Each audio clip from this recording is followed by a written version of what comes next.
Hello YouTube, excuse the mess and the music. Yeah, I just got a pickup that I found and it's a really good deal, I think.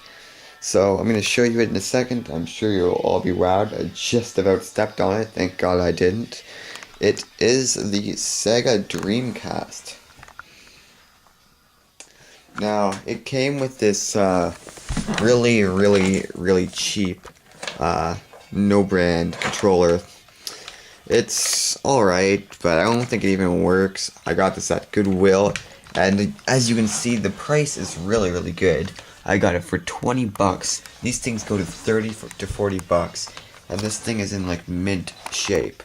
I'll demonstrate that right now. I got my PS2 over there, because I had to steal the power from it. Okay, so let's just do a quick overview here. It's completely spotless. Like, I never thought I'd be one of the people getting these good deals here, but it is spotless. Even inside there, it's pretty much spotless. Everywhere about it is clean, crisp. This thing's actually heavier than I thought it was, so I gotta flip this over here.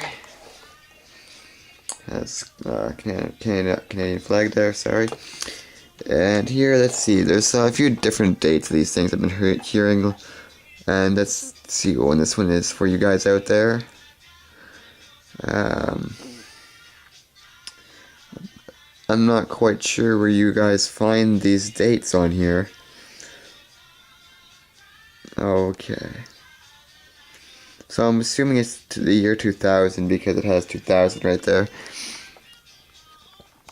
I don't know, but you guys can look at this and just see what you see, and there's the serial number right there.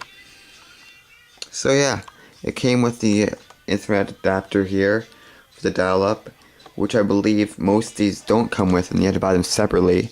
At least I think that's right. And so let's just put it back down here. So yeah, it's quite good. Really clean and crisp. I think they cleaned it at the Goodwill. And as is, yeah, 20 bucks. Really clean. I mean, really clean. Yeah, so if you open it up here, I just put a CD in it to test it. I know that's not the accurate way to test it because there could be two different chipsets on the lens. One could only read the CDs and one could only read the games or whatever. But I decided to try it out and see if it actually would read the CD, and it is, because I have no AV cable with it. I tried the PS2 cable as well, and that is a completely different cable. So let me just power this on for you guys. Close it and you'll hear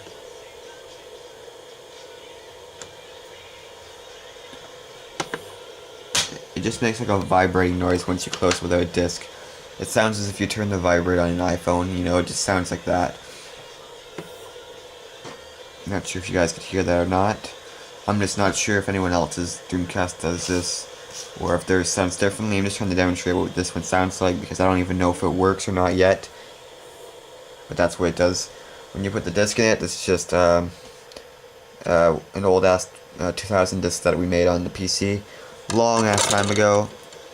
Just put this on there, close the lid, and you'll hear.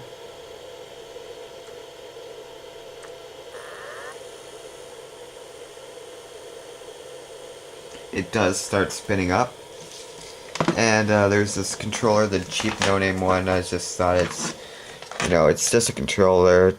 Maybe I could just mess around with the pressing the buttons with it plugged in, and I could hear the tracks change on the game, but that's not the case. I think this controller is broken because the reasoning for that is it's a really cheap controller. It's made by I think Astro Pro it's called. It's really cheap. Feels really thin, like not that good of a controller. Joysticks are terrible. And when you plug it in here, and by the way, this is actually in association with the Windows, hey? This is why the controller looks so much like the Microsoft Xbox controller, because they had the licenses to the controller design because they helped make the Dreamcast. As you can see by the compatible with Windows CE, and this is a product of Sega. So that's why the controller looks so much like the Xbox, and why they relate in a lot of ways. So when I plug this controller in here anyways, you'll see why I think it's broken. Like, not the console, because I tried it on numerous ports and it didn't do nothing. And this is probably why the guy brought it to the Goodwill in the first place. I wish I could have been able to find the cord, but you know how they separate them in different locations in the store, so good luck finding that. Anyways, there's a light on this controller right here. And if I try hollowing it out with my hand, you'll see it's actually not lighting up. And there's a button below it, and if I press that as well, no light turns on. And if I press A, back, just mess around here. Generally where the CD settings will be, I have to get to it eventually. But nothing. So I think this controller is toast, and that's probably why the guy brought it in. So yeah, open this up, stop spinning, as it should. I heard that there were some problems with spinning issues, like there's some sensors in there that people destroy, and it keeps on spinning even when you open the tray. Everything seems to be working fine. It's a well-built console actually, and I think I'm going to be buying cord for the AV input off of eBay, because you know, I heard that you can burn games off the internet and play them on this thing, no problem. And if that's the case, well, why not? Now, there's a few other things I want to cover here. And another thing is, just wait a second here while you look at my sexy Dreamcast.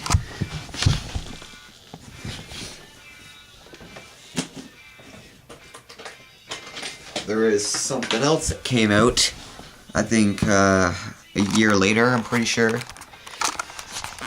And that is this beast. The Nintendo GameCube. Now if I put these beside each other, or at least as close to each other as I can possibly put them, you'll notice that they look quite a bit similar. Now the reasoning for this is because the Dreamcast was a success, kinda, when it first came out. Nintendo, you know, they don't really think of what they make. As you know by the N64 controller, they don't think, they just create. And that controller is the most dulliest controller I've ever seen. So they had to copy some designing features from the GameCube. You can see the controllers both have the gray square, and they both have these two buttons at the top. Eject button on the left, or the right here, sorry. And on the right here too. So the GameCube was a bit of a jackass here and copied some features, and would you look at that? A SEGA Dreamcast game inside of the GameCube. This game is actually incredibly easy, and I'm sure all you guys know about it. I can beat the last level in about a minute. So yeah, as though the Xbox copied the features from their previous console, technically this is Microsoft's previous console, the Sega or the SEGA Dreamcast. The Nintendo actually copied some features from the Dreamcast without even having any licenses associated with it. So I'm hoping to get this working as soon as possible once I get that cord in, if I actually buy it off eBay. I heard that there's some cords that you buy for the Sega Dreamcast that are knockoffs, and they break the AV input slot, or they're too tight. So I'm going to have to look for a genuine cord, and then I'm going to be burning some discs off of you know, the internet, because I heard you can do that, and we'll see how this works out, and I might even make some reviews. So thanks for watching. I hope you guys enjoyed this video. Many more will come if I do get any more consoles like this for such great deals, and I'm hoping to get this thing up and running as soon as possible. So I'm also going to be needing to get a new controller for it, and a UMD or whatever they're called that plugs in the top. So yeah, thanks for watching. See you guys later.